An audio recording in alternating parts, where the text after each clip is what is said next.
스케이팅 같은 경우엔 김연아와 아사다마오, 축구는 메시와 호날두, 농구는 마이클 조던과 찰스 바클리, 번외로 스타크래프트에서 임요한과 홍진호를 예시로 들 수 있는데요. 여기에서의 승자는 각자 스포츠의 한 시절을 대표하는 아이콘이 되었고, 패자는 그땐 그랬지라며 아쉬운 추억의 선수로 팬들 마음속에 남곤 했습니다. 현재 NBA에선 21세기를 대표할 여러 슈퍼스타들이 경기를 뛰고 있는데요. 이들 중에 르브론 제임스를 빼놓을 수는 없을 것입니다. 이미 그는 고교 시절 때부터 미국을 들썩일 정도로 유명했었고, 그의 실력은 향후 NBA의 아이콘이 될 것이라고 예상할 정도였습니다. 하지만 같은 시기에 그런 평가를 똑같이 받았던 다른 동갑내기 남자가 한 명 더 있었는데요. 그의 이름은 카멜로 앤서니. 르브론의 초창기 라이벌이자 친한 친구인 이 선수는 3점과 2점 상관없이 어느 위치에서든 점프샷을 매우 빨리 쏠 수 있었고, 이를 주 무기로 대학과 NBA 무대에서 큰 활약을 했었습니다. 그리고 경기력뿐만 아니라 멜로의 준수한 외모와 훈훈한 미소는 많은 팬들의 사랑을 끌어오는데 한몫했었죠. 하지만 그 인기와 실력은 점점 나이를 먹을수록 시들어갔고, 한때 르브론을 위협했던 그의 위상도 이젠 과거의 추억거리로만 남게 되었는데요. 이번 영상에선 바로 이 2인자 카멜로 앤서니가 무슨 일을 겪었길래 일이 되었는지 한번 소개해보도록 하겠습니다. 1984년 뉴욕 브루클린에서 태어난 멜로는 2살 때 아빠가 암으로 돌아가시는 바람에 엄마의 손에서만 자랐는데요. 8살 때는 뉴욕을 떠나 메릴랜드주 볼티모어 지역으로 이사를 갔습니다. 그런데 이곳은 범죄와 마약 사건이 자주 일어나며 치안이 안 좋기로 유명한 도시였습니다. 이러한 거친 환경은 오히려 멜로의 농구 인생에 큰 도움이 되었는데요. 이기고자 하는 승부욕과 목표를 향한 집중력이 어린 시절부터 형성된 것입니다. 15살 때부터 이미 키가 198cm였던 멜로는 볼티모어 지역 고교 농구 리그에서 엄청난 활약을 선보였고, 고3 때는 무려 평균 23득점 10.3 리바의 훌륭한 기록을 내면서 볼티모어의 최고 유망주로 거듭났습니다. 그때 당시에는 고등학교를 졸업만 해도 NBA에 진출할 수 있었는데요. 멜로도 이를 염두에 두고 있었지만 NBA에서 뛰기엔 기량과 힘이 부족해 보인다는 부정적인 평가를 받고 있었습니다. 그래서 그는 자신의 실력을 입증하고자 농구계에서 수준 높은 오크힐 아카데미 고등학교로 전학을 갔고, 01-02 시즌 동안 여러 고교 초청 토너먼트에 참가했었는데요. 핵심 멤버였던 멜로는 유명 고교 팀들을 휩쓸고 다녔고 무려 42연승을 내달렸습니다. 그가 이겼던 팀들 중에는 르브론 제임스가 다니던 고등학교도 있었으며, 당시 르브론은 농구계에서 최약체인 자기 학교를 오하이오주의 챔피언으로 올려놨을 정도로 실력과 유명세가 어마어마했습니다. 정상급의 유망주였던 멜로와 르브론 둘의 경기는 특별히 미국 전체로 방송이 나갔는데, 이날 르브론이 36득점이었고 멜로는 34득점 11리바운드와 함께 팀 승리까지 챙겨갔습니다.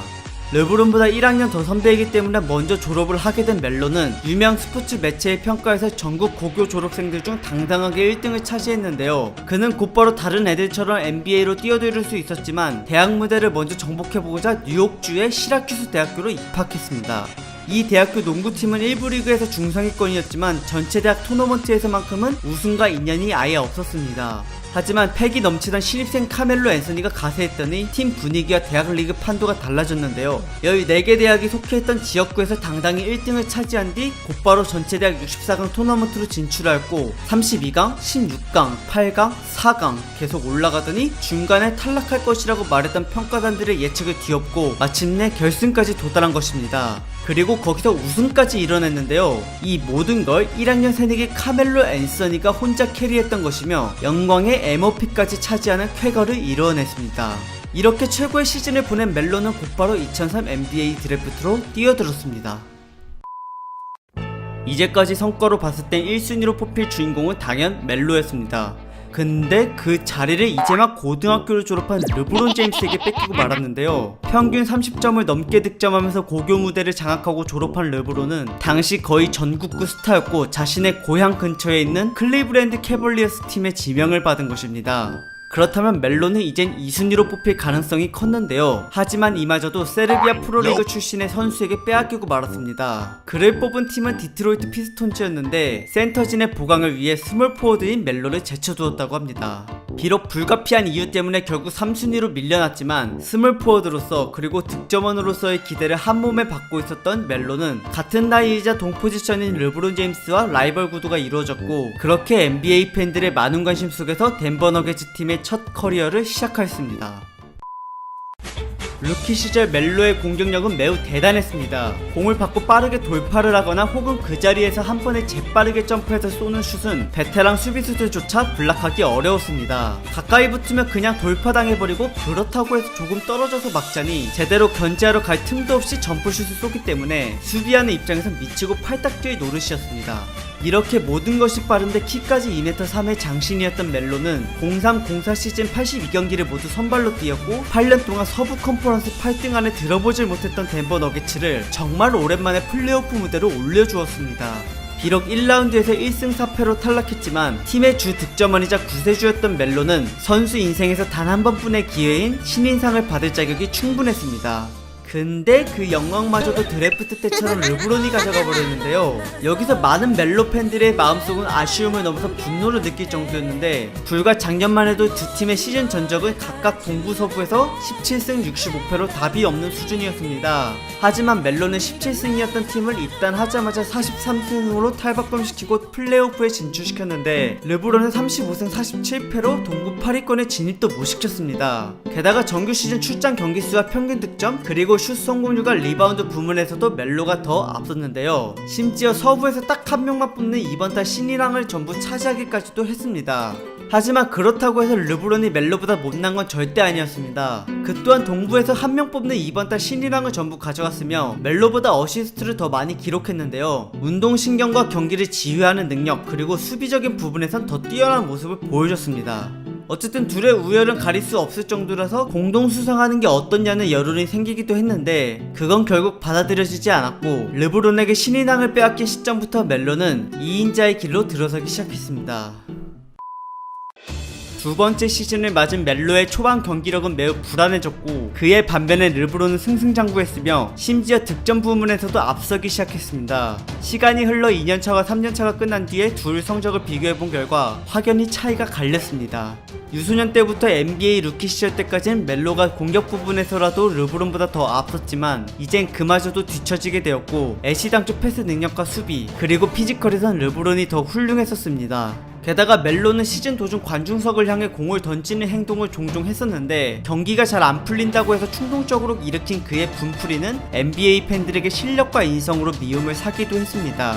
그러나 4년차 06-07 시즌부턴 폭발적인 경기력을 선보이며 팬들을 놀라게 했는데요. 멜로는 초반 22경기 동안 슛 성공률 50%에 평균 31.6득점이나 쏟아내며 자신의 진가를 발휘하는 중이었고 전문가들이 올해의 득점왕 후보에 그를 올려놓을 정도로 최고의 시즌을 보내고 있었습니다. 근데 또 저번처럼 사고를 치고 말았는데요. 2006년 12월 16일 뉴욕 닉스전에서 선수들 간의 신경전이 벌어졌었고 여기서 분을 참지 못한 멜로가 주먹으로 먼저 때리는 사태가 일어났습니다. 선빵을 친 것도 그렇지만 뒤로 황급하게 도망가는 그의 모습을 본 팬들은 이전보다 더더욱 실망하게 되었고 NBA 사무국에선 멜로에게 15경기 정지 징계를 내렸습니다. 자숙기간 동안 몸이 근질거렸는지 남은 경기에서는 미친듯이 득점을 뽑아냈고 그 결과 커리어 최다 평균 득점이 28.9점을 기록하고 플레이오프에 나섰습니다. 하지만 1라운드에서 샌안토니오 스퍼스에게 4대1로 무너져버렸는데요. 한편 반대쪽 동부 컨퍼런스의 르브론은 상위 팀들을 전부 잡아내고 NBA 마지막 결승전에 올라가기까지 했습니다. 그러나 그 또한 멜로처럼 샌안토니오 스퍼스에게 4대0으로 무참히 짓밟히고 말았는데 그래도 개인적인 기록으로 보나 성과로 보나 이젠 르브론은 멜로보다 한참 위의 선수가 되었습니다. 그 다음 07-08 시즌에도 멜로는 팀의 득점을 이끌며 플레이오프로 진출을 했지만 또 1라운드에서 4대0으로 탈락해버리고 말았는데요. 이로써 데뷔 5년 연속 2라운드도 못 넘어가는 선수로 낙인이 찍혔고 플레이오프 전후로 음주운전과 속도 위반으로 체포되는 등 여전히 고쳐지지 않는 그의 철없는 행동에 많은 팬들이 혀를 내둘렀습니다. 6년차 08-09 시즌부턴 마음을 바꿔먹었는지 이전 헤어스타일과 다르게 머리를 빡빡 메고 경기를 뛰었는데요. 팬들에게 반감을 샀던 악동스러운 행동은 크게 줄었고 오로지 경기에만 집중한 결과 커리어 처음으로 서부 컨퍼런스 파이널까지 올라가는 성과를 내기도 했습니다. 그 기세에 이어서 다음 9-10 시즌 때 50점이나 뽑아냈던 경기가 있을 정도로 득점력이 폭발했고 2010년 2월 18일날 있었던 르브론과의 매치업에선 연장전 접전 끝에 마지막 끝내기 샷을 성공시켜 주위 관중들을 놀라게 했습니다. 이날 경기에서의 두 스몰 포워드 자존심 대결은 멜로의 승리로 마무리되었고 시종일관 경기를 즐기는 듯한 미소를 보이면서 활약했던 그의 모습은 과거에 실망하고 돌아선 많은 팬들의 마음을 다시 사로잡았습니다. 11 시즌 도중인 2011년 2월에 멜로는 덴버에서의 추억을 뒤로하고 자신이 태어난 곳인 뉴욕 닉스로 팀을 옮겼는데요. 오자마자 득점력을 책임지는 핵심 선수가 되었고 그 덕에 뉴욕은 6년 만에 플레이오프로 진출할 수 있었습니다. 사실 뉴욕은 멜로가 아닌 르브론을 영입하려 했으나 그가 마이애미 히트로 가버리는 바람에 차선책으로 멜로를 데려온 것이었고, 비록 꽝 대신 닭이었지만 뉴욕으로서는 멜로를 영입한 것이 큰 수확이 되었으며 멜로 역시 자신이 태어난 고향에서 뛴다는 거에 크게 만족했습니다. 그 이후론 멜로를 포함한 팀원들의 부상과 부진 때문에 크고 작은 트러블이 있었지만 멜로가 코트에서 뛰고 있다면 언제나 팀은 그를 위주로 공격을 펼쳐나가는데요. 그 덕에 멜로는 데뷔 10년 만에 12-13 시즌의 득점왕을 차지할 수 있었으며 이제는 명실상부 뉴욕의 에이스로 등극해 제2의 전성기를 누리게 되었습니다. 반응을 못 따라갈 정도로 빠르고 정확한 중거리 슛과 어디로 튈지 모르는 잽스텝, 그리고 거기서 파생되어 나오는 잽스텝 점퍼 혹은 폭발적인 드리블 돌파는 과거 덴버 시절 때보다 더 스킬이 좋아졌습니다. 게다가 전보다 더 커진 덩치 때문에 힘이 매우 좋아졌고, 그로 인해 상대 수비수들은 멜로의 포스트업을 막기 버거워졌으며 몸으로 밀다가 순간 돌면서 슛을 쏘기라도 한다면 거의 득점을 내줄 수밖에 없었습니다.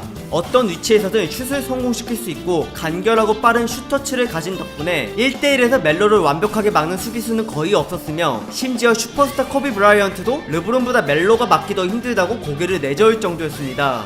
득점왕을 찍고 난 그 다음 13-14 시즌엔 한 경기에 무려 62점을 혼자 몰아넣은 본인 커리어 하이 득점과 뉴욕 닉스 역대 최고 득점 기록을 갱신하기까지 했는데요. 당시 멜로는 NBA에서 탑3 안에 들 정도의 최고 득점원이었고, 시즌이 끝난 뒤 새로운 뉴욕 닉스의 사장 필 잭슨이 그에게 평균 연봉 약 300억과 트레이드 거부권까지 주면서 재계약을 체결할 정도로 멜로는 빼앗기고 싶지 않은 선수였습니다. 이렇게 최고의 대우를 받은 이 슈퍼스타는 많은 팬들의 기대 속에서 14-15 시즌을 시작했는데요. 하지만 이때는 아무도 몰랐습니다. 여기까지가 그의 마지막 전성기였음을 말이죠. 7연패, 10연패, 16연패. 기대와는 정반대로 뉴욕은 NBA 전체 꼴찌 다툼을 하는 상황이 되었고, 그 이유의 중심엔 득점에만 집착하는 멜로의 탐욕스러운 볼 욕심과 잔부상이 있었습니다. 시작 52경기 동안 이긴 경기는 단 10경기뿐.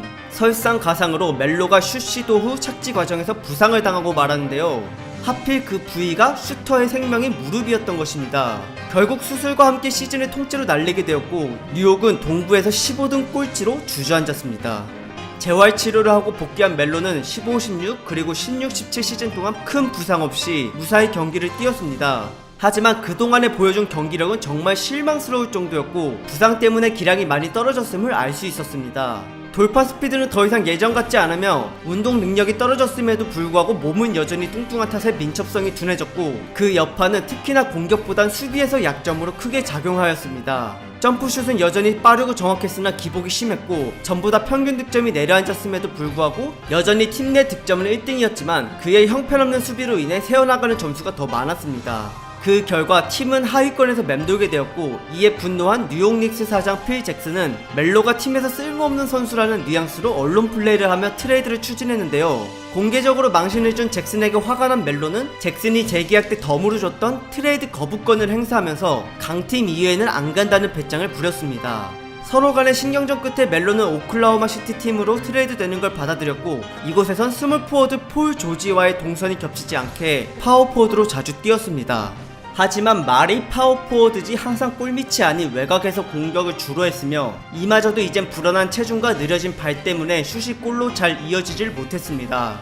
뉴욕 때처럼 공을 가지고 스스로 공격을 전개하진 못하게 되었고, 감독이 그에게 캐치앤샷을 지시했지만 멜로는 공이 없을 때 움직임이 최악의 수준이라서 그저 가만히 있다가 공 받고 쏘는 것밖에 없었습니다. 공격과 수비 둘 다 구멍이었던 멜로는 플레이오프 6경기 동안 평균 11.8득점, 야투율 37.5%, 3점슛 성공률 21.4%라는 최악의 성적을 냈고, 팀은 1라운드에서 탈락하고 말았습니다.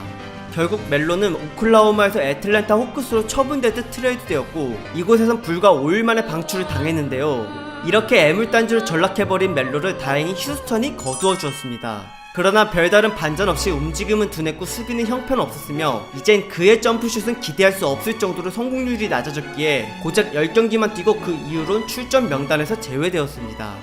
그리고 시즌 도중 시카고 불스로 트레이드가 되었는데요. 멜로 팬들은 이곳에서라도 그가 경기를 뛸 수 있을까라는 희망을 가지긴 했지만 곧바로 2019년 2월에 방출되어 버리고 말았습니다. 그러고 나서 지금까지 단 한 번도 그를 찾은 팀은 없었습니다. 한때 최고의 유망주이자 르브론의 라이벌이었던 카멜로 앤서니, 리그 우승 3번에 정규 시즌 MVP를 4번이나 수상하고 레전드 위치에 오른 르브론에 비해 멜로는 내세울 게 하나도 없는 선수로 전락해버렸습니다. 비록 피치 못한 부상과 나이 때문에 기량이 크게 저하된 건 유감스럽지만 다른 베테랑 선수들도 이러한 과정을 겪었으며 이들 대부분은 노쇠화를 인정하고 벤치에서 선수 생활을 이어나갔습니다. 하지만 멜로는 끝까지 주전으로 뛰길 원했었고 벤치로는 내려가기 싫다며 고집을 부렸는데요. 사실 벤치도 간당간당한 마당에 그런 공개적인 발언은 결국 방출에 이어 아무도 영입하려 하지 않은 선수로 끝을 맞이하고 말았습니다. 빠른 타이밍에 이어 간결한 슛터치 감각을 동반한 멜로의 잽스텝 점퍼는 그 어떤 선수들도 따라하지 못할 정도로 대단했었는데 이젠 그걸 생방송으로 영영 못 볼 것 같아서 매우 아쉽습니다. 네, 준비한 영상은 여기까지고 시청해주셔서 감사드리며 더 좋은 주제로 돌아오도록 하겠습니다. 재밌게 보셨